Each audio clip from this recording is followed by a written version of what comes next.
Bueno, antes que nada, muy agradecida de estar en este panel con queridas doctoras y amigas para hablar de este tema tan apasionado como es el manejo para nosotras de tumores conjuntivales. Vamos a ver si puedo avanzar. Sí. Mm, Ahí está. Nosotros tenemos un Instituto Nacional de Enfermedades Neoplásicas, que es el ente rector de cáncer, donde hay un servicio de oftalmología y aquí hay un departamento de epidemiología que va manejando la data de todas las patologías oncológicas, como el cáncer ocular, en este caso del tumor córneo conjuntival, que ha ido incrementando como en muchos sitios, y desde los años 80 se va viendo que su incidencia cada vez es mayor, colocándolo en primer lugar al carcinoma epidermoide, seguido del melanoma maligno y de los linfomas. Y bueno, en mi práctica profesional, normalmente el 90% son tumores oftalmológicos de párpado y conjuntiva. Y el primer factor de riesgo es la exposición UV. Tenemos zonas muy irradiadas por estar cerca del Ecuador, igual por los sitios y regiones que son de altura de más de 300 metros sobre el nivel del mar, y pacientes que vienen de aquellos sitios, como por ejemplo Arequipa, que está al sur del Perú, o Espinar, que está en el Cusco, Cajamarca. Pero bueno, que he querido escoger dos casos, muy difícil de escoger, pero dos casos muy significativos en mi carrera profesional. Y este primero fue cuando estaba trabajando en el instituto, haciendo la especialidad, la sub. Fue un tumor de superficie en un niño. Como podemos ver, tiene su diagnóstico de seroderma pigmentoso. Es un niño que viene de la región de Cajamarca, es una región que está a 3.000 metros sobre el nivel del mar, y este niño presentaba lesiones en ambos ojos y también lesiones en piel desde los 5 años. Podemos observar que el daño mayor era en el ojo derecho, igual en el ojo izquierdo. Aquí en una gráfica, ambos ojos estaban comprometidos, pero el que tenía de superficie y conjuntiva fue en el ojo derecho. Ya para ese tiempo, estamos hablando de 2013, había mucha literatura ya de la quimioterapia tópica, pero en nuestro país todavía no se iniciaba. Y con él fue el primer caso en que iniciamos, puesto de la extensión que tenía, y también tenía pues manejo en muchas regiones del cuerpo, así que se decidió hacerlo menos invasivo, porque hasta eso, bueno, hasta hoy el manejo es con estándares de la cirugía. Entonces se encontró que en esa zona era una displasia escamosa, y se inició el tratamiento en ese momento con el interferón alfa 2 beta. Podemos observar antes del tratamiento, en el tercer curso, que fue con el curso que se quedó, y a los 8 meses que resolvió muy bien, ¿no? Él fue el primero de una serie de 8 que se presentó en un trabajo, y le puse el caso premio porque fue el que nos permitió iniciar este tratamiento. Y hago aquí un paréntesis para agradecer al doctor Solón y al doctor Cordero, que en ese tiempo fueron mis maestros que me iniciaron en la oncología. En el segundo caso que he encontrado, es un caso actual, es un caso, como podemos observar, unas lesiones rojizas que se sospechó. Es una paciente de 67 años, femenino, que se dedica a la pintura, viene de Nazca, que es al sur del Perú, en una zona muy soleada de la línea de Nazca, y venía con estas lesiones. La paciente, eso fue en el 2022.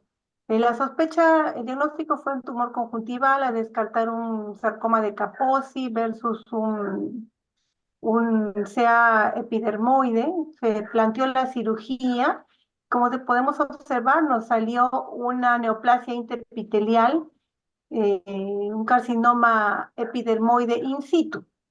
Se le sugirió la observación, y a los 3 meses regresó la paciente con esta recurrencia.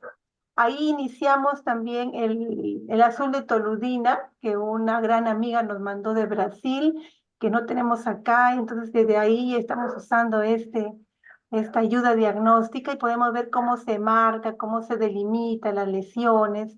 Y en este caso se le planteó nuevamente la cirugía a nuestra paciente con posterior radioterapia, ¿no? Hay radioterapia externa. Últimamente, hace unos años, ya se ha iniciado el Intravin de una sola dosis, que conviene mucho a los pacientes de provincia porque eso se hace en Lima.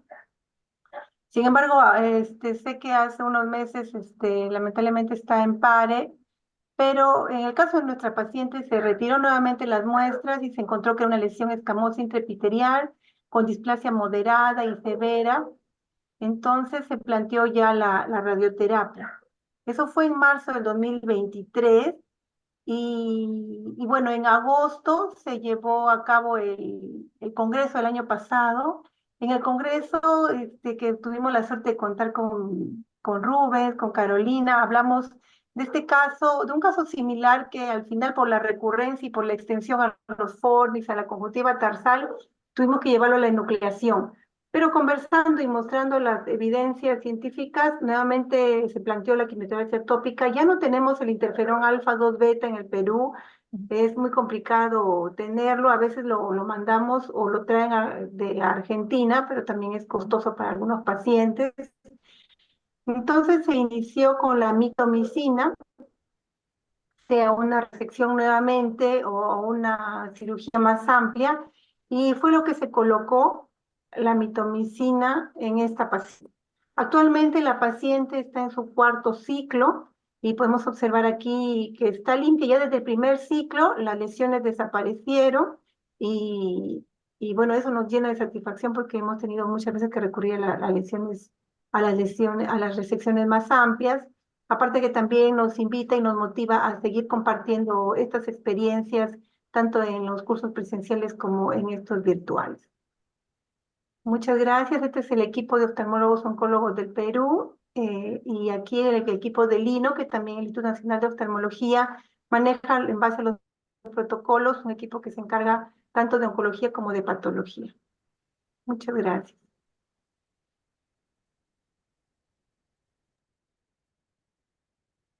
Buenísimos casos, Milagros. Me encantó y le gustaría de preguntar una cosa. En los casos de xeroderma pigmentoso, cuando tenías interferón ahí en Perú, ah, ¿pensabas o usaban ustedes también como una terapia de manutención a los pacientes que han tenido como que un, dos, tres tumores y tienen una gran probabilidad de recurrencia? ¿Ustedes acostumbraban a hacer uso de esto como manutención, interferón? Bueno, en estos 8 casos iniciales fue de un tratamiento inicial, ¿no? No fueron recurrencias, fueron lesiones primarias. Se hizo una biopsia previa y no se usó para casos de recurrencia. Posteriormente sí se ha manejado para casos de recurrencia, para casos de pacientes que no estaban aptos para cirugía, ¿no? Pacientes muy mayores que no podían acostarse. Y bueno, ya ahora no lo Ujú. tenemos, pero vemos que se usa, pues, por ejemplo, en el caso de esta paciente, que, que se hace ya cuando hay recurrencia, ¿no? Porque normalmente nosotros hacemos el gol estándar de la cirugía en realidad, ¿no? No tenemos Ujú. crioterapia tampoco, por Y- ejemplo, en esta parte del sur que yo me encuentro, no tenemos la facilidad de la crioterapia tampoco, entonces tratamos de manejarlo ahora ya así. El Está más doctor difícil. Andrés, sí, ay. Buenísimos casos. Yo tengo una pregunta también.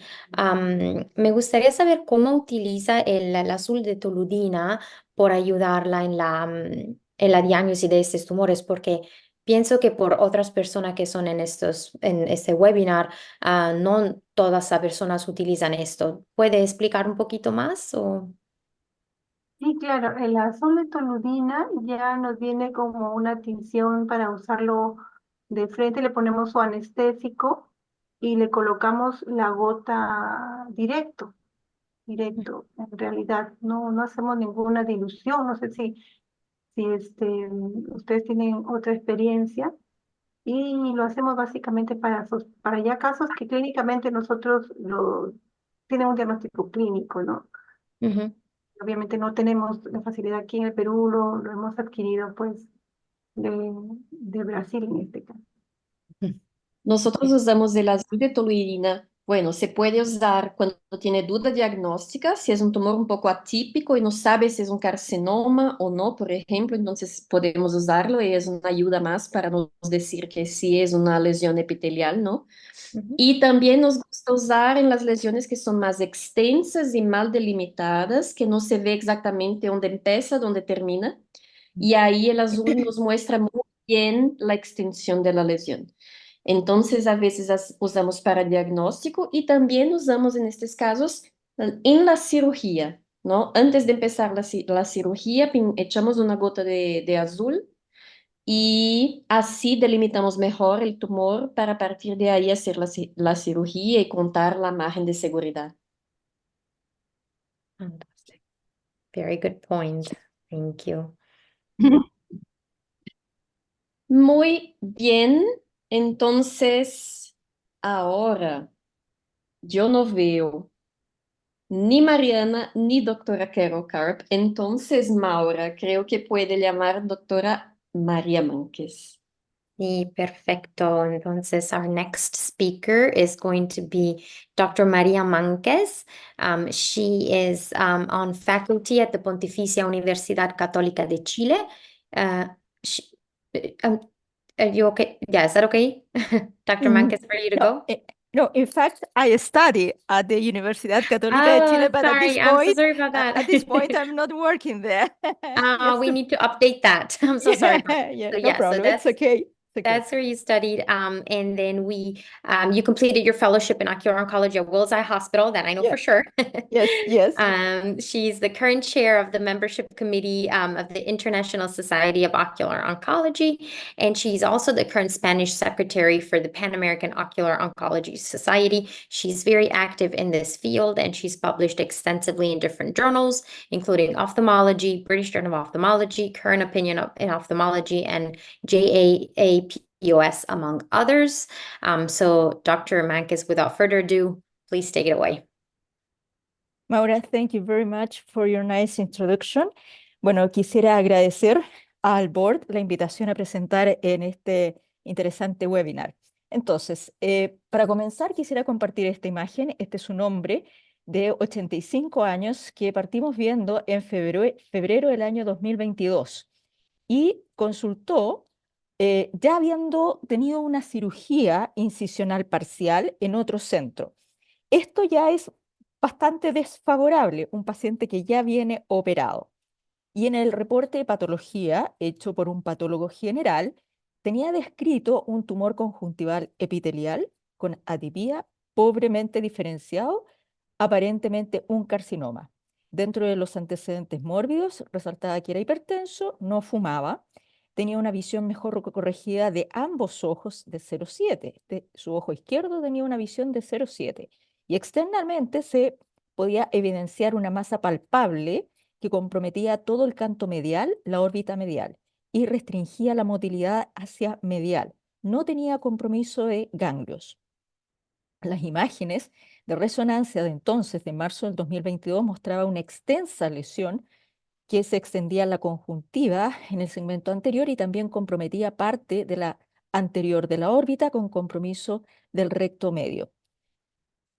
Pedimos segunda opinión a un patólogo ocular, dado que siempre uno tiene la duda si estas lesiones son realmente un carcinoma de células escamosas pobremente diferenciado o es tal vez alguna versión de un carcinoma sebáceo u otro diagnóstico.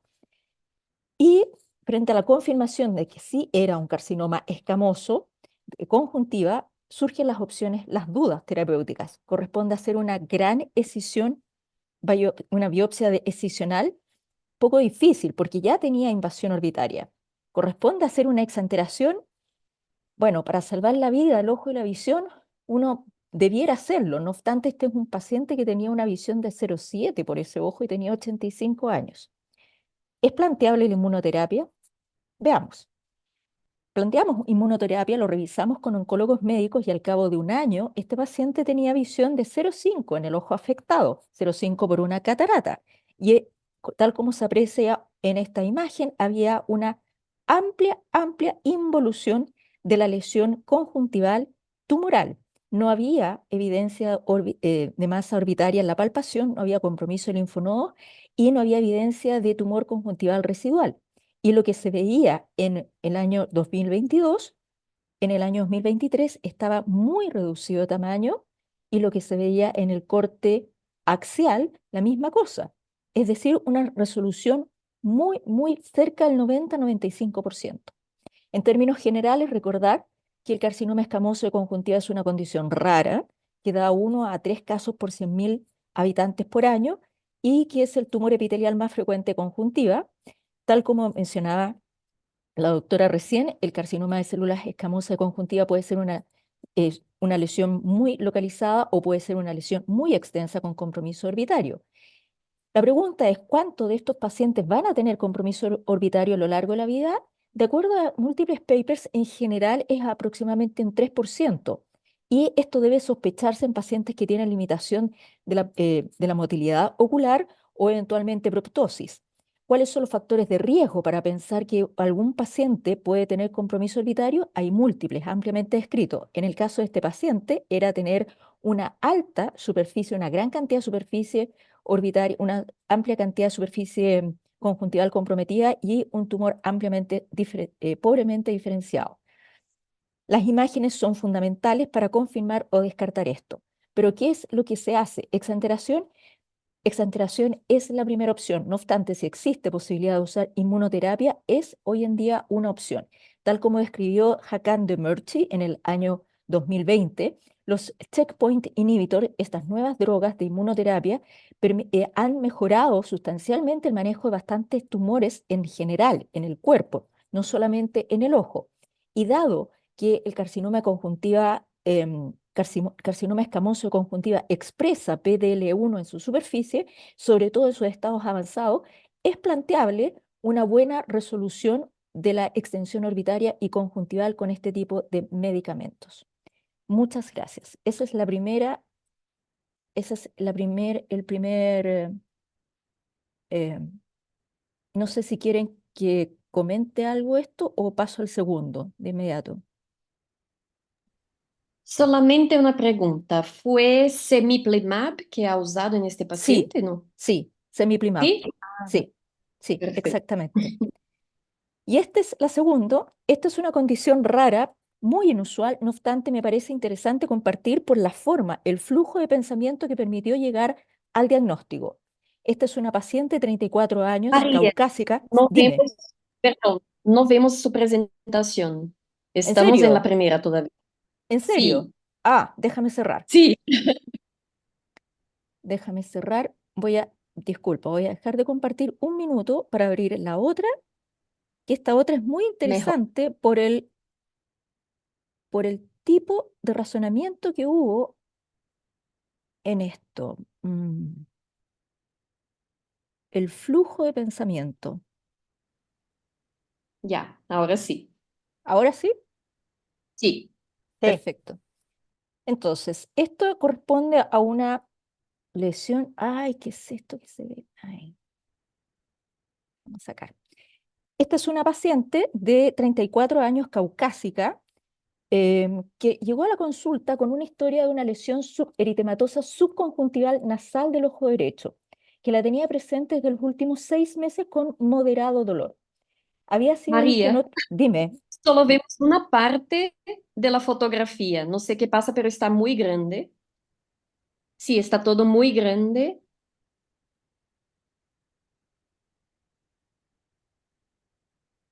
Quizás en la misma ¿y ahí? computadora, ¿no? Hay que bajarle el tamaño con control menos, algo así. Ya, ya, Ahí ¿Y ahí? mejor. Sí, ya. Perfecto, Ahora vemos la gracias. fotografía. Sí, sí, ahora sí. ¿Y se ve la parte escrita? Sí, también. Perfecto, gracias. Disculpen. Bueno, la paciente llegó en julio del 2022, 34 años, con esta lesión que está localizada nasal en el ojo derecho. La tenía presente hace 6 meses con moderado dolor, había sido vista en otros centros, se había planteado el diagnóstico de escleritis y se había iniciado tratamiento esteroidal tópico, sin mayor alivio. Vino por segunda opinión a nuestro equipo, nosotros suspendimos los esteroides y solicitamos ciertas imágenes tenía una visión de 20/20 en ambos ojos y una presión intraocular normal. El OCT del segmento anterior mostraba una lesión que era absolutamente subconjuntival. Por razones técnicas, una UVM no fue posible realizar.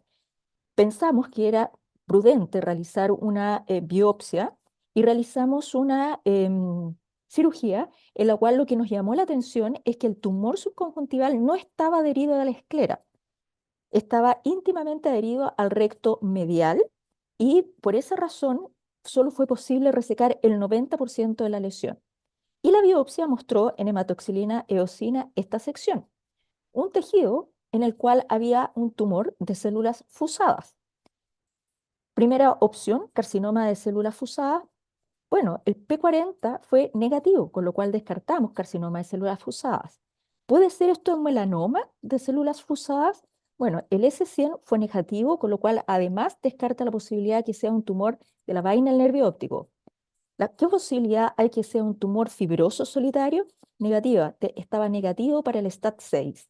Un leiomioma tenía positivo el SMA, pero negativo la desmina.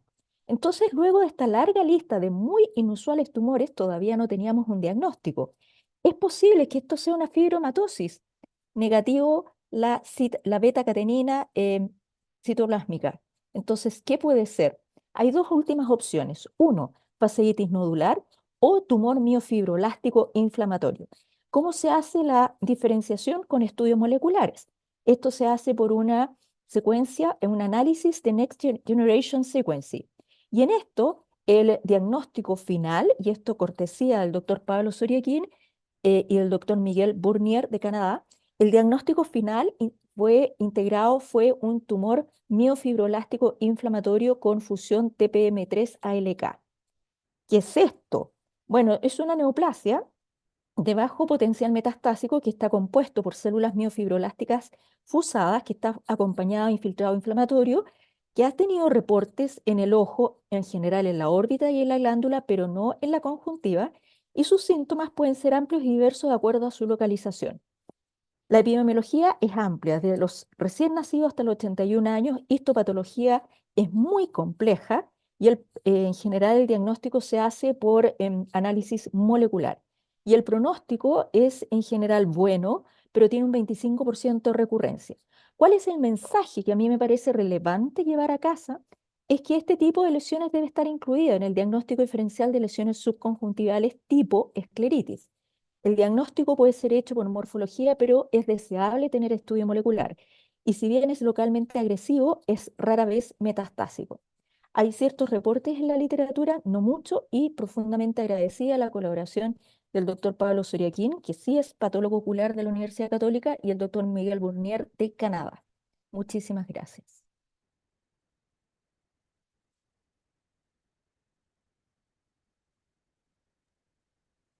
Milagros, no se Excelente escucha. caso también, María. Me encanta. Una pregunta. No vi al final, pero tú dijiste que ha sacado como que 90% del Sí, tumor y ha dejado unos 10% en la inserción del músculo, ¿no? sí. Después ha hecho algo más por esto, ¿no? No, no, mira, nuestra preocupación era precisamente en ese 10% que al momento de operar nosotros no pudimos prever eso. Clínicamente no había evidencia que la inserción del músculo estuviera comprometida y la extensión. Entonces tuvimos que dejar el 10% y luego de eso hicimos em, reuniones La clínicas patología. con patólogos y Mm. con oncólogos para ver si ameritaba hacer radiación o hacer algún otro tipo o ampliación de la resección. Y en ese momento la reunión se acordó que no, que la posibilidad de recurrencia estaba con un 25%, pero era mejor y más prudente a ver la evolución en el tiempo. Y si había un aumento de esa porción, entonces ahí reevaluarlo. El tema es que no hay muchos reportes en la literatura, tal como vieron, hay 3. Entonces, no existe mucha lucidez respecto a qué hacer con ese fragmento. And Verdad. Maria, that was a fascinating case. I have another question. So, I've never seen a case of this. So I wonder if throughout maybe in your your experience or if you have come across in the literature do these tumors respond in any way to you said there's an inflammatory component. Do they respond to steroids at all? Not so much. As I told you, she was already seen elsewhere. Before coming to our office, she was treated elsewhere with topical steroid. Okay. And it seems that the lesion did not change. Okay. And based on the few numbers of patients reported on the literature, I think that the steroid doesn't work. Perfect. Thank you so ¿Cuánto, much. My cuánto pleasure. tiempo de follow-up, María? ¿Cuánto tiempo de qué? ¿De seguimiento? Mira, en estos momentos llevamos algo así como 1 año y medio, no es mucho. Es una Sí. paciente joven de 34 años. Entonces, es una paciente que todavía tiene mucho por vivir. Entonces, uno Sí. quisiera no intervenir quirúrgicamente tanto, porque en el tiempo, sí o sí, va a generar algún grado de estrabismo y va a ser complicado el manejo. Pero hasta ahora no ha Sí. tenido recurrencias local ni ha tenido ningún tipo de evidencia sistémica de compromiso sistémico del tumor. A And how do you diferencia del primer caso, que era un hombre de 85 años. ¿Cada cuánto Gigi. la están controlando, María? Perdón, muy lindo tu caso. Gracias. Cada 4 meses. do you get any systemic imaging or any Yes. labs on them? Yes, Okay. systemic workup in terms of images, PET CT, MRI, everything was negative. Okay. Do you repeat that periodically or so Yes. far not? Okay. Yes. We are looking for any feature, any sign of early recurrence, either locally or in the orbit or systemic.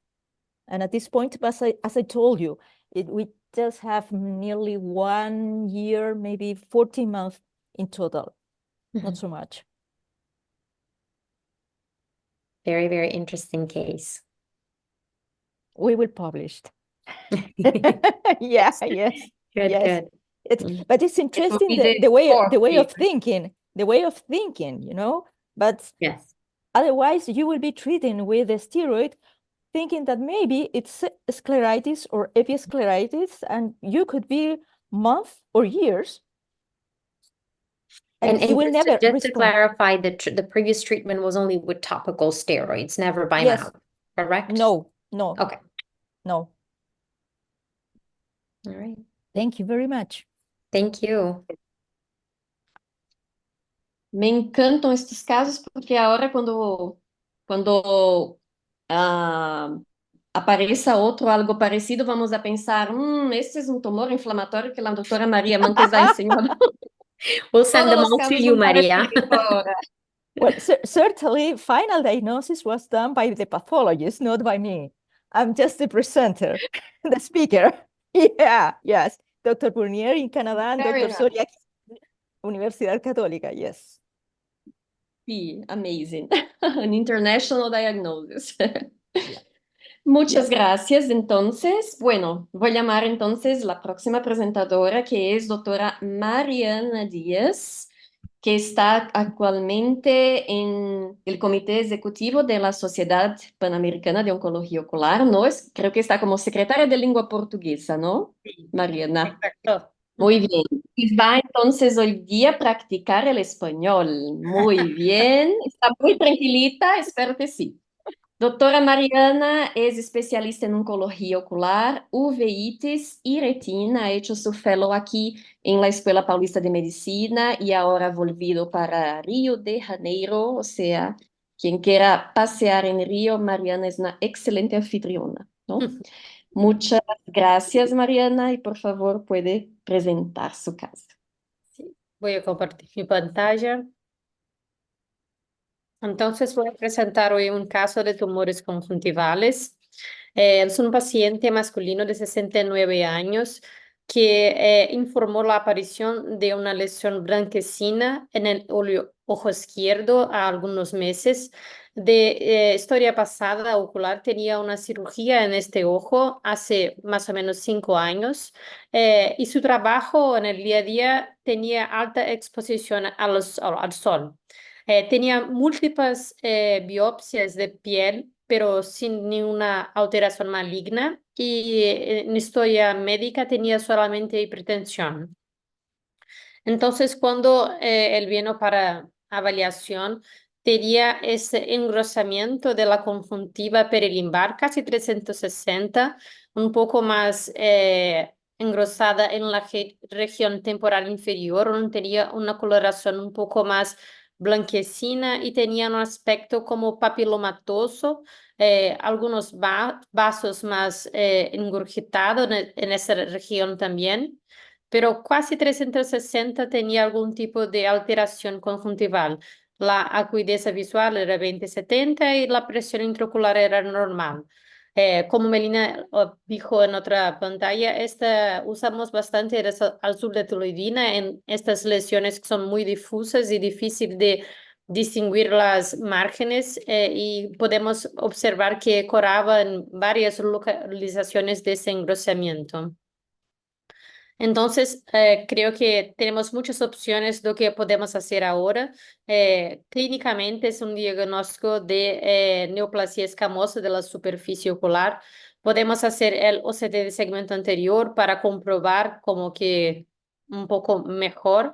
Podemos hacer una impresión, una citología de impresión, y podemos hacer directo tratamiento a depender del paciente. En Río no tenemos tanta facilidad con el OCT de segmento anterior, y como la primera cirugía no tenía enviado el material para la patología, opté por hacer una citología de impresión. Y la citología confirmó el diagnóstico clínico, como era una lesión difusa, conversé con el paciente y hablé mucho con él porque es una lesión mucho difusa que ya estaba ya hace algún tiempo, sobre la gravedad de la doença, y optamos por el tratamiento con quimioterapia tópica con 5-FU. Entonces hice inicialmente 3 ciclos de 5-FU y tenía un adelgazamiento en la región de espesamiento, por él no fue una respuesta tan buena como esperábamos. Entonces percibía que el tamaño de las lesiones había respondido a algo, pero no completamente.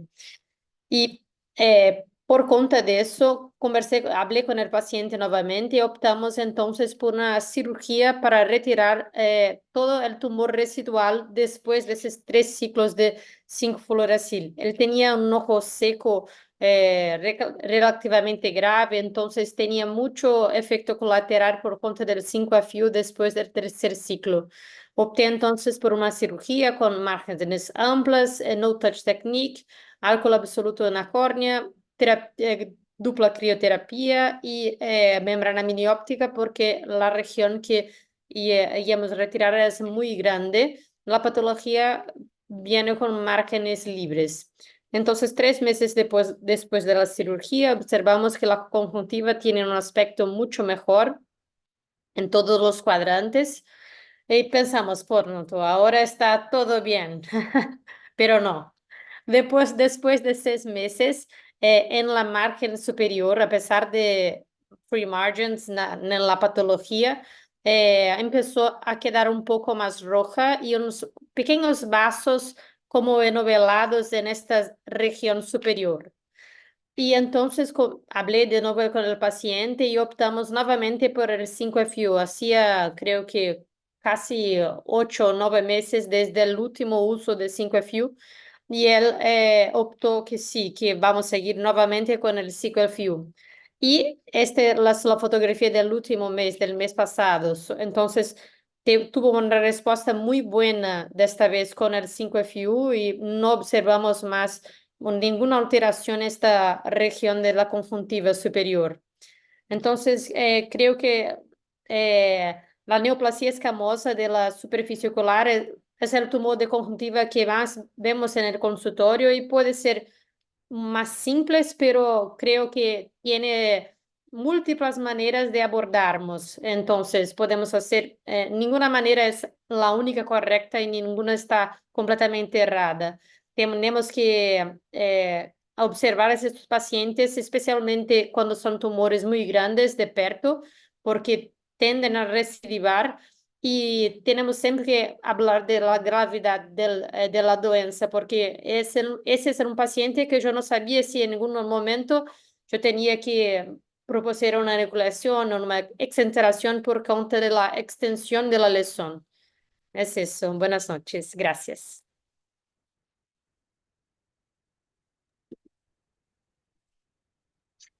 Mariana, este es un caso muy de día a día, creo, para nosotros que hacemos oncología ocular. Por lo menos de mi parte, esto creo que esta es la mayor parte de los casos que tenemos, no tan chiquito y no tan grande, ¿no? Es este de esta manera. Y ahí yo iba a le preguntar una impresión que he tenido en los últimos meses. Hay algunos pacientes que yo veo que no tienen HIV, no tienen, que sepan, ¿no? Un problema de inmunidad conocido, pero que no responden muy bien a los tratamientos, ¿no? Sí. Hacemos 5FU, mejora, pero no todo. Hacemos la cirugía y después de un tiempo el tumor recidiva. Y ahí hacemos otro tratamiento y después de otro tiempo otra recidiva. No sé si han observado esto, pero yo percebo que no es solamente estas cosas que, tenemos que hacer sorologías, tenemos que hacer, no, yo veo que pacientes diabéticos que no están tan controlados, yo veo que esto pasa, una cosa que yo observé, pacientes que tienen algún problema de exposición, como la goftalmo por algún motivo, yo percebo esto, pacientes que tienen problemas inflamatorios también asociados, también, y así. Esto quería preguntar a usted, Mariana, y también a María y también a Milagros, si perciben también algo así. Sí, tengo percibido esto en el consultorio también, que tengo más de 10 pacientes recientes que no son pacientes que tienen una causa específica de inmunosupresión, pero aparecen con tumores con con esta que recidiva con frecuencia y que no responde tan bien al tratamiento como esperamos y vimos en algunos pacientes. Este paciente, la única cosa es que es idoso, a la edad, pero no tenía otra causa de inmunosupresión. Sí, igual nosotros tendremos un 5% de recidivas, no tenemos muchas en realidad. Tenemos los cuidados del no touch, de cambiar de material con el que se retire el tumor y cambiar de repente para alguien que se está formando. Y, y ponemos alcohol absoluto en todos los pacientes. No sé si alguien más coloca otra cosa. Y, y no hemos tenido experiencia, al menos personalmente, con el 5-fluoracilo. Sé que el doctor Solón sí, pero le ha producido mucho ardor, mucho dolor, ¿no? La gota del diablo que algunos le llaman, y por eso no lo hemos usado acá. Yo también no lo he usado más que la mitomicina, hasta 4 ciclos, ¿no? Esa sería también una consulta, cuántos ciclos usan.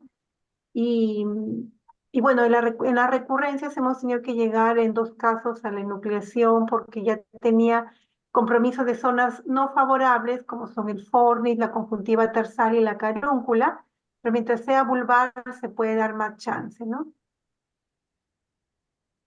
Un comentario, tal como les mencionaba en el artículo de Swati Kaliki, que publicó el equipo de ellos de India, que tienen amplia experiencia en carcinomas escamosos, un 3% del total de los pacientes de ellos tenían compromiso orbitario, es decir, había sido refractario a todo tipo de tratamiento. Yo estoy de acuerdo contigo, Melina, que hay algo más. No es solamente una inmunosupresión ligada al HIV, puede ser incluso a una inmunosupresión o una falta de defensas tan sutil como la de una diabetes mal manejada. Todos sabemos que los pacientes diabéticos cicatrizan peor y son mucho más vulnerables a infecciones. Yo creo que por ahí también va un poco el hecho de que a veces hay lesiones que son pequeñas, no son grandes Sí, y son difíciles de controlar. Hay algo extra más allá de la malignidad de las células, más allá de la exposición a la radiación UV, más allá de la edad o del hábito tabáquico. Yo comparto tu observación, absolutamente, porque de hecho, exactamente. porque de hecho, lo que inicialmente está descrito que ocurre en pacientes caucásicos, yo creo que a nosotros se ve en pacientes hispánicos, ojos negros, pelo negro como yo, pacientes jóvenes de 20, 30, 40 años que no tendrían por qué presentar ese tipo de lesiones. Sí, coincido lo que ustedes están hablando. Y otra cosa importante que a veces puede ser que con una gota no mejore y cambiamos, ¿no? Y usamos otra gota y ahí va. ¿Y por qué con una sí, con otra no? Bueno, no sabemos, pero a veces eso funciona, también cambiar de gota. Pero sí, coincido. También otros a veces no responden también los que tienen alteraciones diversas de superficie ocular e incluso también que están bastante comprometidos la superficie, no por el tumor, sino por otra enfermedad general. Así que sí, completamente de acuerdo.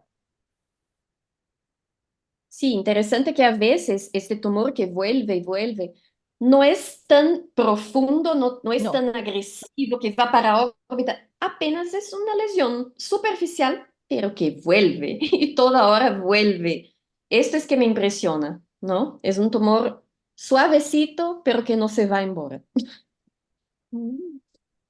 Melina, había una consulta del alcohol absoluto que quería dejar claro, no es un lavado para el que pregunta, sino son toques de alcohol absoluto previa anestesia tópica, toques con el hisopo en la zona del lecho operatorio.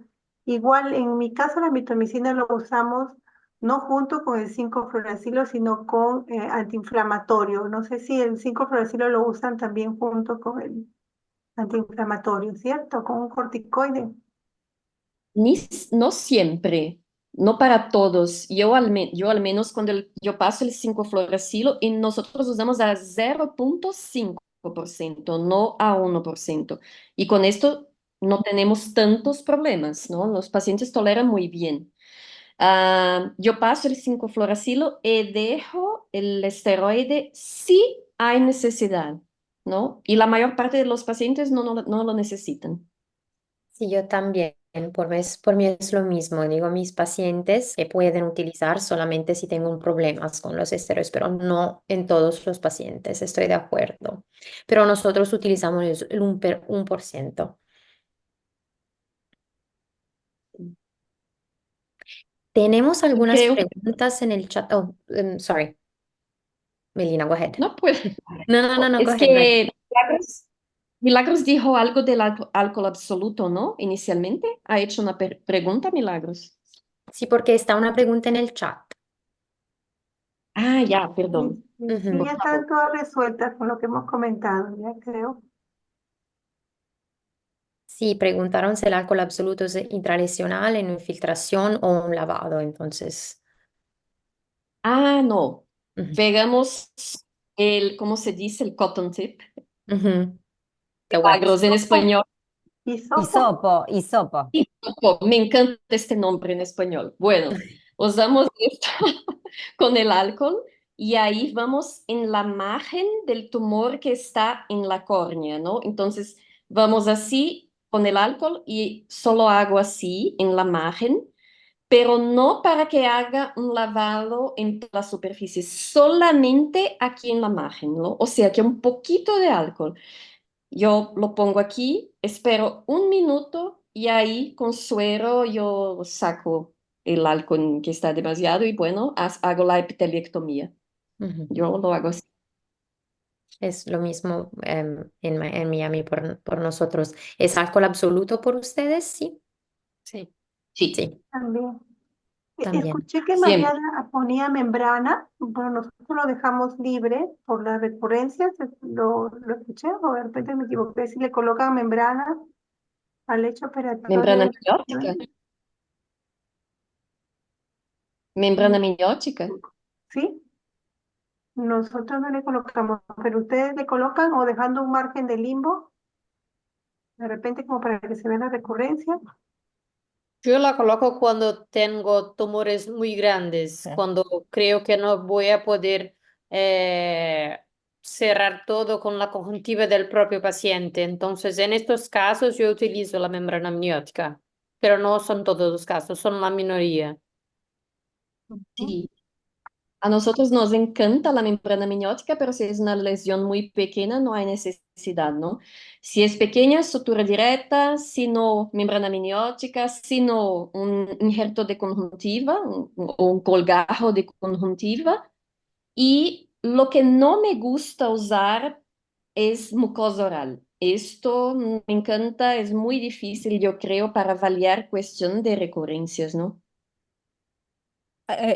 Yo trabajo con el doctor Pablo Vigorena, que es especialista en órbita y en oculoplástica, y cuando tenemos lesiones, por ejemplo, los carcinomas sebáceos que comprometen la conjuntiva tarsal, el Sí, injerto de mucosa oral es buenísimo.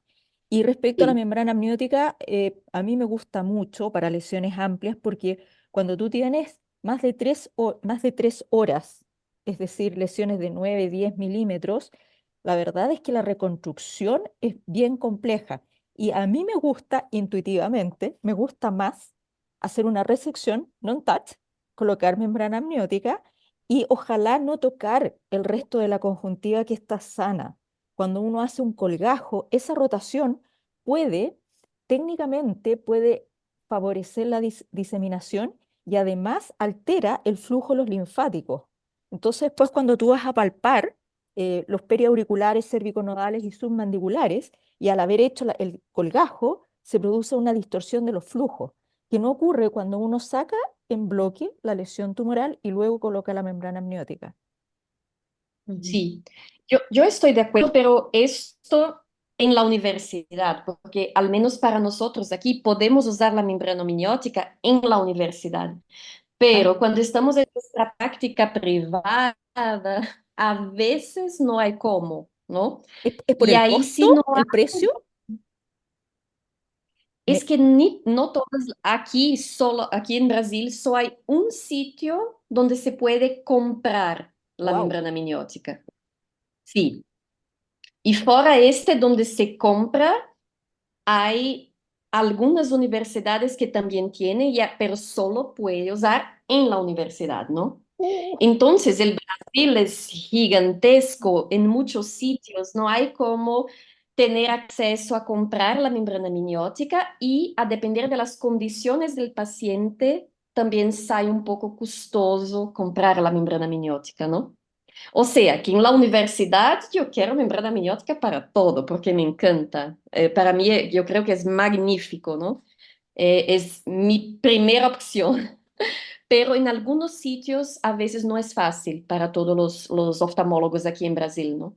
Y ahí Me- por esto que decimos entonces sutura directa, sino un injerto de conjuntiva, un colgajo de conjuntiva, ¿no? Y creo que por la complejidad también y también por la calidad del tejido, la última opción sería la mucosa oral, ¿no?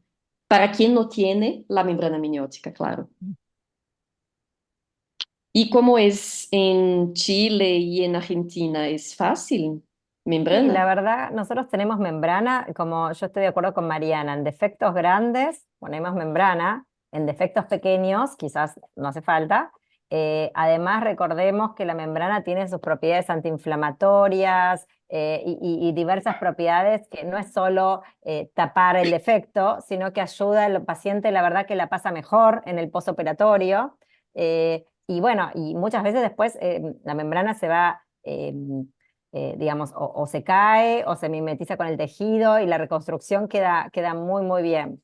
Por suerte en Argentina tenemos, en mi hospital hay un banco de ojos, yo estoy en italiano y hay un banco de ojos, o sea que se fabrican las membranas o digamos, se tratan ahí, y si no en el Garrahan, en el hospital público también hay, así que no, y se puede pedir cualquier médico en general, oftalmólogo especializado, no tenemos problemas en la provisión de membranas.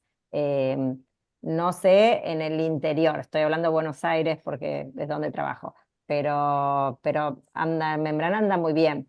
Y Y sí, el tema de nosotros la suturamos, hacemos sutura. Había una pregunta ahí en el chat que hablaba de los márgenes. Recordemos que estas cirugías uno hace una técnica de no touch con margen amplio y crioterapia en los bordes. Entonces, normalmente el margen, digamos, conjuntival con la crio y con los puntos sería negativo. Igual, obviamente, todo se envía a analizar.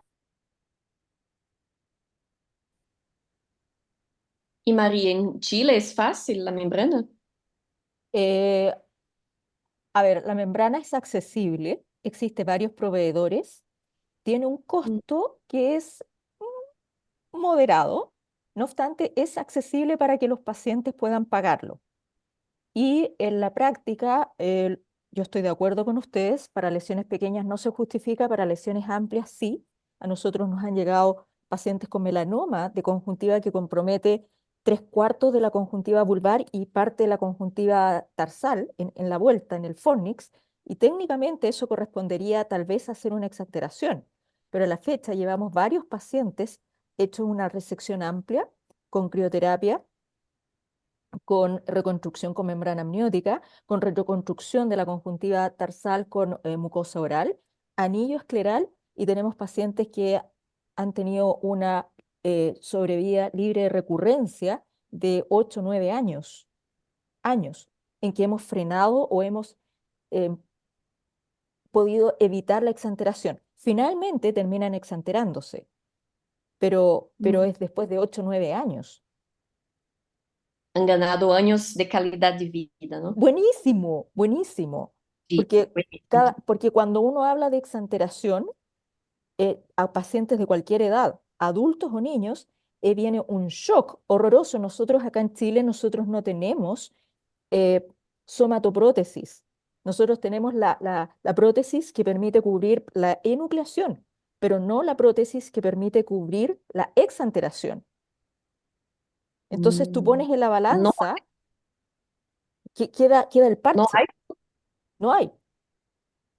Entonces, Wow. entonces es un dilema porque tú le estás salvando la vida, pero todos sabemos Sí. que cuando los tumores comprometen la órbita, no es mucho más lo que uno puede hacer, no hay mucho margen de acción. Entonces, el tener pacientes que tienen una sobrevida libre de recurrencia local o sistémica de 8 años, 9 años, Es es fantástico. buenísimo. Por eso te digo, es el ajuste, pero hay que hacer muy buena crío, muy buena resección de márgenes, un control periódico, control clínico, 3, 4 meses, buena palpación de ganglios. Hemos tenido buenos resultados con pacientes de melanoma conjuntiva extensos, melanomas, carcinomas de conjuntiva extenso. eh, entonces, cuando uno le plantea a los pacientes que la membrana amniótica cuesta X, pero permite realizar esto, Sí, sí, sí. Pero esto está hablando de cirugías que han logrado margen de seguridad. sí. Sí, ya. Sí, perfecto. Sí, estoy de acuerdo. Y es impresionante que se queden sin prótesis, ¿no? Y ni Pues, particular, ni que sea costosa, no hay mira, yo prótesis. no he tenido información que alguien esté haciendo y soy clara. Que yo no tenga información no quiere decir que no haya, pero llevo varios años buscando. Sí, Entonces, wow. eh, eh, para la exanteración, para enucleación sí, tenemos varios equipos muy buenos, pero para exanteración no. Entonces, estas opciones del semiplimab, esta opción de colocar membrana amniótica más la mucosa oral más el anillo, reforzar control periódico, Sí, créeme, lo, yo lo, estoy lo, de acuerdo. lo caro o barato, Sí, uno lo pone en la balanza a los pacientes. vale la pena y hay que intentarlo todo, yo creo. Sí, también antes de partir para una exenteración. Sí. Y siempre dejando al paciente muy ciente de los riesgos, ¿no? Y también conversando que hay que seguir muy regularmente, ¿no? Absolutamente. Tú sabes que Chile es un país muy largo. Entonces, esta es una Sí, opción que nosotros la ofrecemos para pacientes que tienen el compromiso de venir a control.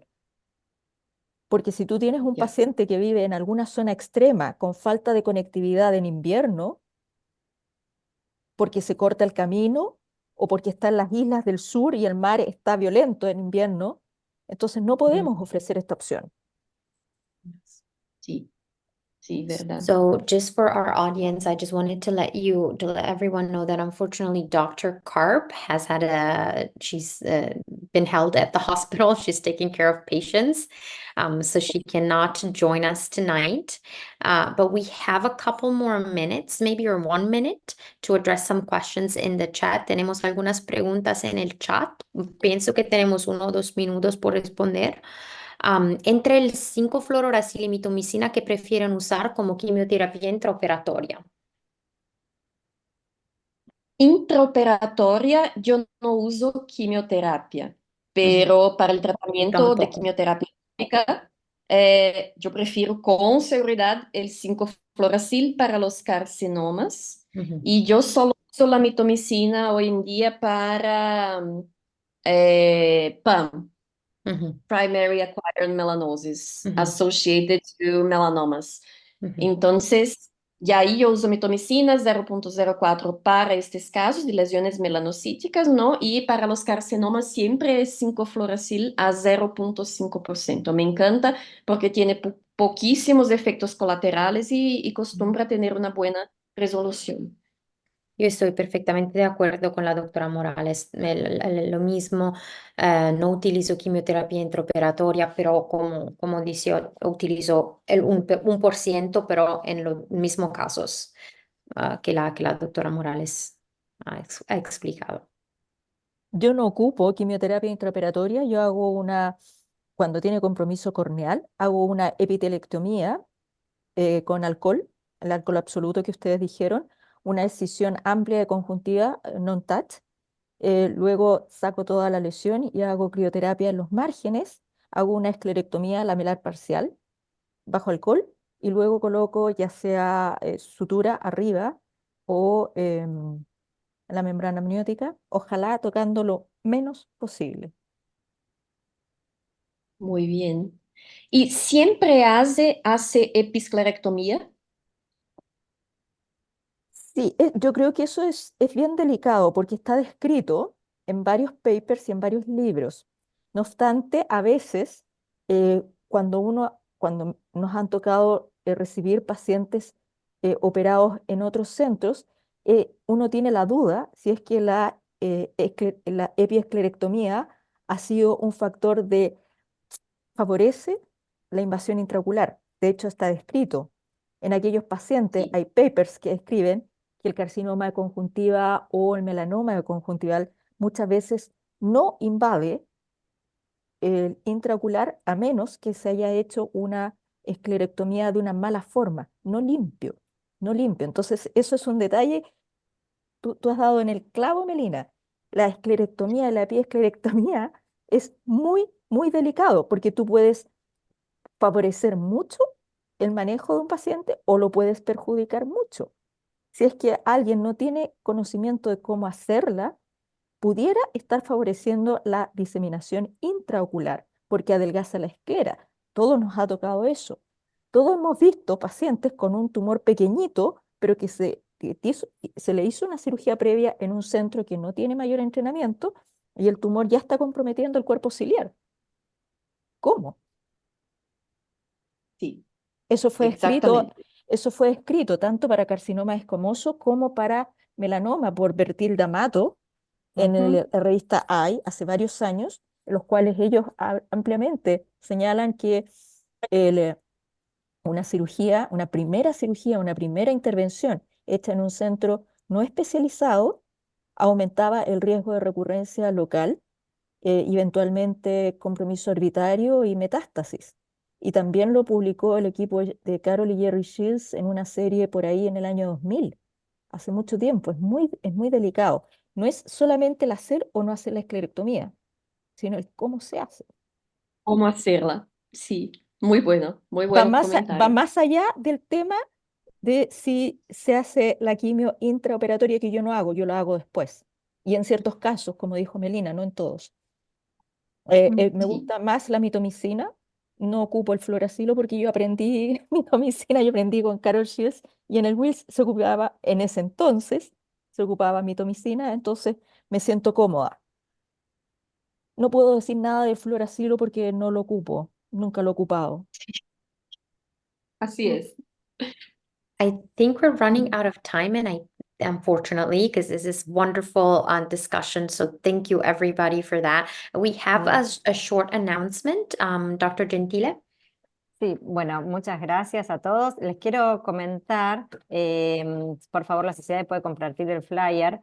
Vamos a tener este año nuevamente el tercer curso panamericano de oncología ocular en forma virtual, con todas las ponencias, con excelentes oncólogos oculares invitados de varios países. Y esto va a ser vía virtual. Fíjense, fines de junio, principios de julio. En general los lunes y miércoles, después ya van a tener información al respecto. Ahí está el mail como para poder organizarse, así que bueno, les damos la bienvenida para que todos puedan acompañarnos en este tercer curso panamericano. Y ahora, para finalizar, los invito, ahora que sacamos el flyer, a que todos prendamos la cámara. Recuerden que nosotros tenemos tanto la página web como nuestro perfil de Instagram. Así que bueno, prendamos todas las cámaras, que vamos a hacer una imagen para nuestro perfil de Instagram que nos han pedido y aparte nos encanta. No, mentira. Así que bueno, si pueden por favor sacar el flyer, así ya estamos todos y podemos dar por concluido este excelente webinar con estos casos.